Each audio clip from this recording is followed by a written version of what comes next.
So what's really the most important, the top 3 most important aspects of a role for an employee? The money is one of them. So what would be number 1 and 2 and 3 from what you learned in the HR industry so far? I think the number 1 is actually empowering someone to do their job well, massively. Like, that's the most important. What does that mean? Explain that a bit more. Well, if I came to you and Jay, you're a CEO of a tech company, but I said, come to this job and your job is to stamp this piece of paper every 15 seconds, like, Joe, pass it on, next one comes on, you stamp it again. You're going to go, I don't enjoy that job. If I said to you, your job is to, Joe, control the stamping of the paper, this is your head count, this is your budget, this is the process. Whatever you decide to do with your years of expertise in paper stamping, you can come up with a new strategy, you can come up with a new process, Joe. Do what you see fit. People are going to like that because they own the process, they own what they're doing. All right, so repeat it now. I think now I understand. Yeah. Empowering someone to do their job. You hire someone to do a job, so you've got to then empower them to do their Excellent. job. Is that what we just did with you guys? When I was saying, just come be with feedback, you're driving it, you're leading, Yep. and I gave you guys more of that autonomy to actually run that project, the EDM project. And is that I'm on the right track? I'm doing something right here. Yeah, no, that goes very good.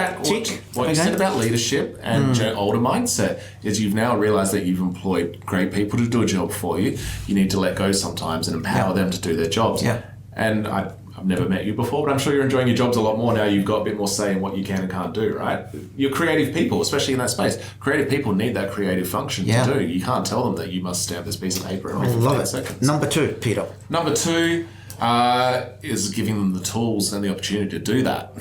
So there's no point saying you guys can do whatever you like with marketing, but your budget's $150 and you've got one laptop between 4 No, people. we do $160. Hold on, it's on record, $160 budget for marketing to buy all the software they want, all the books, all the, I'm joking. So probably the correct way to say that is then the support. So you're giving them the tools to do that job, you're giving them the training if required, you're giving them a career path somewhere in there so they know what their next step is too. Is it the tools training or is it the next step? Are they the same point or 2? Because maybe we're doing accounting. The whole point of having an employee is you're supposed to help them grow.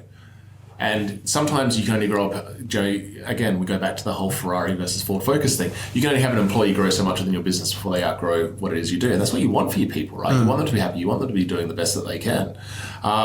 Hopefully you can have a career path in your company for them so they become a head of digital marketing or whatever it may be. If you don't have that, the likelihood is they will go out to market somewhere else where they can. But you maintain that relationship and you always have that function so that when My Recruitment Plus becomes the global leader in recruitment, they'll go, I used to work there back when it was 50 employees. I'd love to work there again. Okay, so remind me again, what's number 2? How would you summarize? Support. Give them the support. So empower them to do their job well. And then give them the tools to succeed, the training, the work situation, the tools, everything else. Okay. And then the last one is generally money. Joe, if you say people are motivated by money, it's not true. Joe, for me at this point in time, my number 1 thing is flexibility in my life. I have a young child who I like to do school pickup for, so that being able to stop work, go do school pickup, do my dad part, and then pick up work later on in the night. That's the main thing for me, and I'll take that over money any day of the week because you can't put a cost on childhood memories and all that other stuff. But it's always there for people. And like I said, there's always that figure, whereas if you want someone to work for you and you've got the money to splash, you will always get that person if you want them. When I think about this topic, and I think we are probably saying the same thing here, but please correct me or see whether it's another point to be added to the list or maybe something that's already been covered. That whole notion, I call it the seat at the table for that employee, but that's probably your first point. Or the empowerment. That probably covers that, Well, you can't empower someone unless you trust them, right? And to have that trust, you have to have level communication. That empowerment, that means you're giving them a chance to state how their opinion about how it should be done. They're actually doing it. So it really is covered, I guess, isn't it? Yeah, correct. And I think that's a major part of being a leader is you can't do everything yourself. Yes, you have to have sight and vision of what your marketing team are doing, but you probably see that, as it gets released, but you're seeing the results come back. But you've got to let them drive their own future and strategy, which is what they're doing. Yeah, and that really definitely covers that point of having a seat at the table. Clearly, when you're saying to them, go and do it, that means you are really, they are having a seat at the table. Yeah, you're right. It is covered. And you have to trust them, that you empower them, that they will actually come back with the results for you as well. Yeah. I'm doing this pretty well these days. All right, good. Okay. Thank you. Very good. Very good. Very good. That's really interesting, Peter. That's really interesting. Guys, do you have a question from your end, from what you've heard so far? Is there any follow-up question or something that you felt is interesting but you didn't feel you understood it really well, like a follow-up point or an explanation? Just your own personal thing. No? Yeah. It was clear about all the points? Yeah, like really good communication. Honestly it is. And in what point? Sorry, when you say good? Like everything Peter said, I went, oh, that's interesting, but then he like elaborated, and I don't have questions. Okay. Sorry, man. Yeah, good. I was really lucky recently to give an opportunity to someone who had been in the same job for 37 years. And one of those jobs where you look at someone, it's someone you know. It was actually my first ever boss.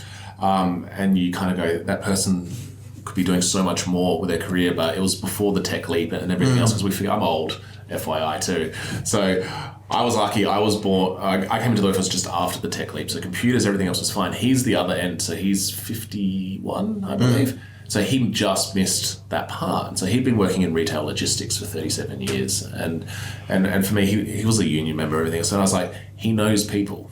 Right, I've been bugging him for 20 years to go do something else. Like, there's so much you can do, and I needed a HR coordinator in my team. And I was like, I've got two options here. I can go to market and get a 20-year-old grad out of uni, or I can go find someone with life experience. And the thing you can't teach in HR, the difference between a good HR person and your average HR person is the actual understanding people, and you can't teach that. You either have it or you don't. And I forgot where I was going with this whole story. Communication. He came on and we told him through. First day, he was like, what's the email? And I was like, oh God, what have I done? But we got him through that. But I said to the team when he comes on, it's going to take him a while to get the tech side up, but the people side he will nail. And he literally turned around on the first day. He's like, I've never heard anyone talk so much in my life, because all I do, because I had him in my office for his first few weeks, all I do all day is literally talk. Meetings, coaching, mentoring. I can speak to the CEO one day about what the spend on staff is going to be for the next 2 years and what we forecast the increase to be. And then 5 minutes later, I'll be talking to someone who is, their marriage of 40 years is breaking down because, that they realise that, they like members of the opposite sex or something like that. Like my job, you cannot go into a day and go, this is what's going to happen today. I start super early in the morning, 6:30. I get 90% of my work done, paperwork-wise, between 6:30 and 8:30. And then when people come into the office, people enter my life, it can go any which way depending on what happens.